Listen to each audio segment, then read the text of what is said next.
Hello my Beatles friends! Welcome back to another video. As I promised in my one of my short videos a couple of days ago, I want to make little review videos about certain albums that, these albums, long story short, these albums are considered to be the worst in the discography and the catalog of the artist. And I've listened to all those albums, and with some I agree, with some I don't agree, and I would like to make this, review, short review, my opinion about those albums, and I will try to say everything I can to defend this album and not call it the worst album. I mean, obviously there has to be a worse album in every catalog. Even in the Beatles catalog, people say that certain album is the worst one, which I definitely don't agree. And today, long story short, I'm gonna start with my second favorite band of all time, The Queen, and this album, Hot Space, considered to be Queen's worst album. And I have to admit that I don't really agree with that, so in this video I will try to defend this album, and I'm going to talk about all the aspects of this album that I know. So, first things first, the cover. I think it's a really cool cover. Say what you like. It's a really cool cover. I like these images, not picture, not drawing. It's kind of drawing, It highlights the main aspects of the personality, and you know who's who. So it's a cool cover. It's a really, really nice cover. And when I met Brian May in Bratislava last year, it was 14th of May 2024, I met Brian May, and I may meet him again. So I got my 2 autographs. I signed him on Night at the Opera album and Show Must Go On single, because those are much closer to me. But I have to admit that the most sought after autograph on the cover was this cover. People had this cover mostly. This and Miracle. I don't know why. Not Night at the Opera, not the News of the World, not The Game, not Jazz. No. They had mostly this album and Miracle. And when I saw this album that one guy had signed by Roger Taylor and then Brian May signed here, gosh, I was jealous. And also the Miracle. Also, there was one girl that brought this golden box and Brian May signed on the box. That was, very interesting. But I prefer to sign him on Night at the Opera because that was the first, Bohemian Rhapsody was one of the first songs that I listened to, and Show Must Go On was the song that I grew up with, and there was certain point in my life where I knew Queen songs better than Beatles. I knew more Queen songs than I knew of the Beatles. And that's why it's my second favorite band. So I have to admit that people were just standing in line to get this album signed. Yeah, I counted and I was like, what? It's okay. It's the worst album of Queen. No, why don't you sign him on something cool like Night at the Opera? But now I'm listening to this album and looking at this cover, and I say it's a very cool cover. And even more, here this album has this black inner sleeve. And there was one guy who brought not black marker, he brought silver marker in order to have autograph specifically on this inner sleeve. So I guess it's a cool one. I haven't seen John Deacon's autograph. Nobody has it. but I've seen a lot of Roger Taylor autographs on Miracle, Hot Space, and I think there was one signed News of the World album, but I don't really remember. But all of them got Brian May's autograph. So, first things first, the cover. It's a cool cover. It's a great cover, one of the best Queen covers, and it's 10 out of 10. Now, little background information about this cover. It was released in the early 80s, and it was a transitional period for Mercury, as we know, because he changed his look with this mustache, and he was a lot around the clubs at that time. And it started all with the Game album, where when they released the song "Another One Bites the Dust," that was, dance, funk kind of song. It was the best-selling record of the year, so it was a huge success, number one, and you understand the direction they were going. Mercury and Deacon wanted this kind of direction, disco direction, and May and Taylor wanted to stick with the rock direction. And this album is the continuation of that period. Also on the Game album, on the cover, Mercury is without mustache, but in the Play the Game video clip and the inner sleeve, he's already with the mustache. So that was the transitional period. This album has 6 singles and 11 songs. Now, all the 11 songs were released on the singles.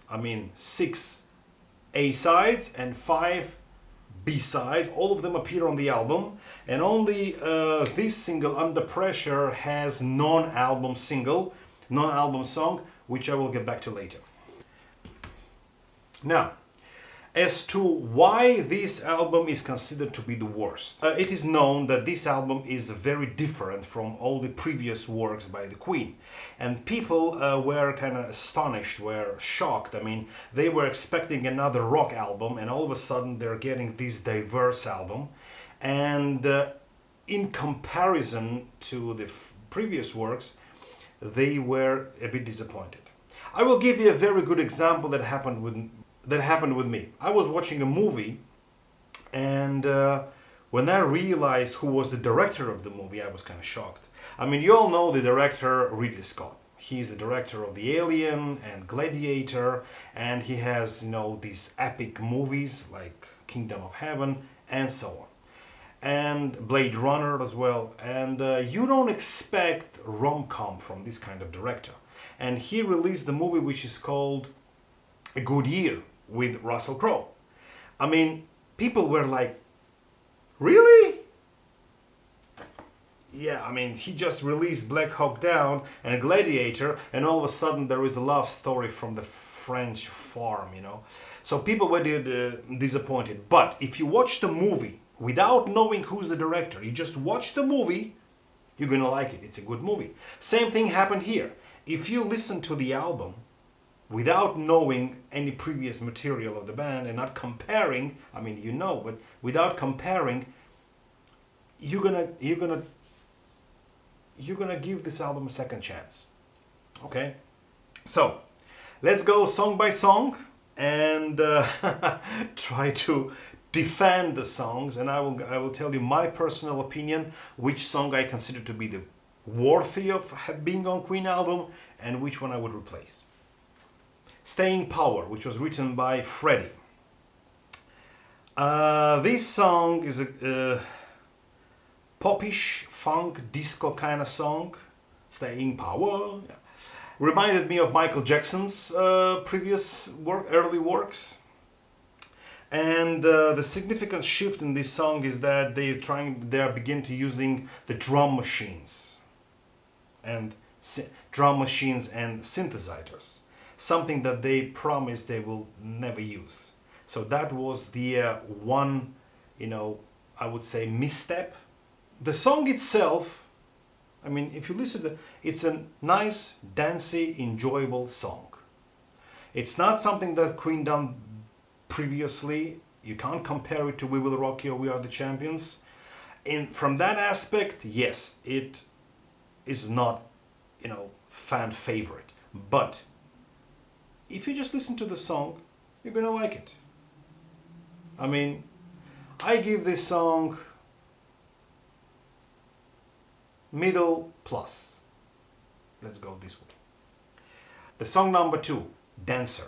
Written by Brian May. Once again, it uses synthesizer. And for me, it's okay, but forgettable song. He's going into direction of fusion rock disco once again. And you can hear the influence of the Game album, Dragon Attack, Another One Bites the Dust, and so on. So this song is a nice tune for, dance party. But for me, it's forgettable. So I'm gonna give it middle minus. Song number 3, Backchat. So far, the best song. Written by Deacon. Nice dance song, black music, and there is also a nice solo by Brian May, which I like. It's a rhythmical, it's a nice song. It resembles previous works by Queen. So far, this is the best song on the album. And I give this song a good plus. Way to go, Deacon. 4th song, Body Language. If you watch the video of that song, you will be very disappointed. And I have to admit that I was really disappointed when I listened to this song. And for me, it's not really a song. It's a, background lobby kind of thing.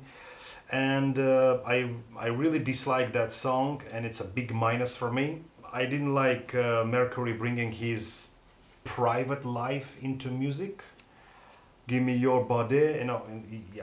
So it's a forgettable song for me. Although it was a huge hit on the radio, and my wife really likes that song, and I said, but it's Queen. She said, yes, I know it's Queen, but I like it, and I like the fact that they diversify. Still, it's not enough for me to defend that song, and I give this song a big minus. So this song is a big disappointment for me. Okay, song number 5. Action This Day, another one, electronic, catchy song written by Taylor. It has sax solo, it has good instrumentation. Really like this song. It was influenced by new wave music. So we have another genre in Queen's catalog, not only hard rock or heavy rock or rock and roll. We have a new genre. But this one also uses drum machine. Something that also it's not the favorite among Queen fans. But I give this song a plus because it's nice, catchy dance song. Summarizing the side 1. Side 1 does not resemble the heavy rock Queen side. It's more diversified in different genres and more oriented into dance clubs and dancing and disco and funk kind of side. Now, side number 2, Put Out the Fire. Song written by May, and this song reminds me of the Works album and Kind of Magic album. This is the first song that I say, okay, this one is classic Queen, some elements from the previous albums, and something that, resembles the future works on Works and Kind of Magic. So that song for me is the closest to the classic Queen songs. Big plus. Next one, Life is Real, song for Lennon. It's a classic Mercury. It starts resembling the Imagine, like one note. And also Mercury uses a couple of vocal tricks resembling Lennon's voice. So this is a classic Queen. For me, it's a classic song.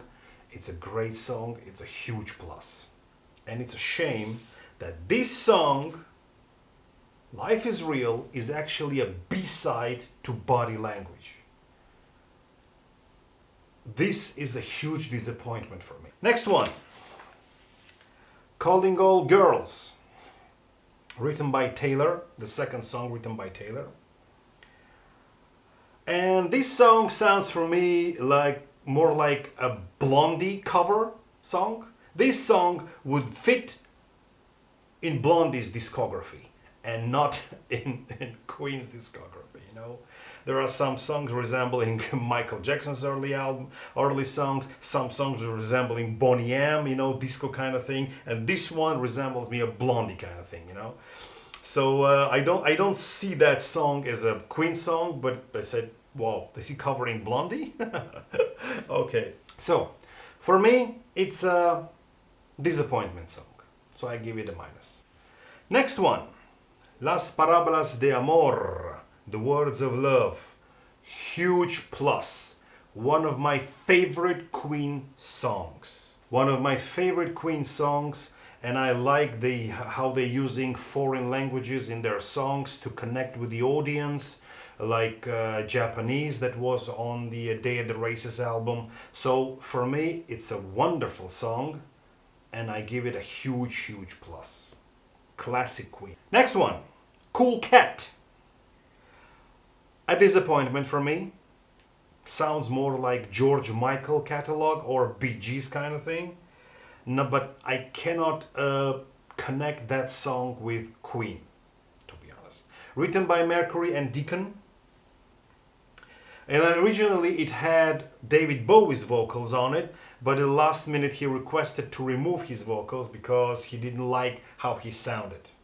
And I have to admit that I also don't like that song. And the fact that Mercury is singing that song entirely in falsetto, but the song-wise reminds me of 80s George Michael Wham albums, you know. But so with me, this song doesn't fit with Queen's previous works. Okay, so it's a minus for me. And the last song, which is Under Pressure, the undeniable classic.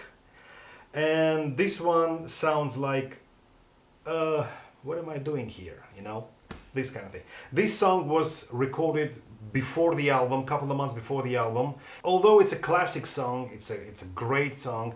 It's part of the greatest hits. Somehow, this song doesn't fit the tone of the album. The question is how this song ended up on this album. And of course, this song is a huge standout. It's a classic Queen. So it's a huge plus for me. And the last song, the song number 12, which is called Soul Brother. It's a non-album single released on as a B-side to Under Pressure. It's also almost entirely in falsetto. It's melodic. Nice Queen, you know, mediocre, sometimes forgettable song, but it's a nice song. And I have to admit that in my opinion, that song is way much better than Body Language. So, if they removed Body Language from the album and forgot about it and put Soul Brother instead of it, I think this album would be way much better. And now I have to notice that the singles released from this album are Body Language, Calling All Girls, Staying Power, and Back Chat. Now, the songs like Put Out the Fire, Song for Lennon, and the songs that resemble more classical Queen are put as B-sides, and the dance-oriented songs are put as A-sides. It tells you something. It's not occasional, it was intentional, and that's the way they wanted. That's the direction they were going with this album. They wanted to show you the dance side of this album.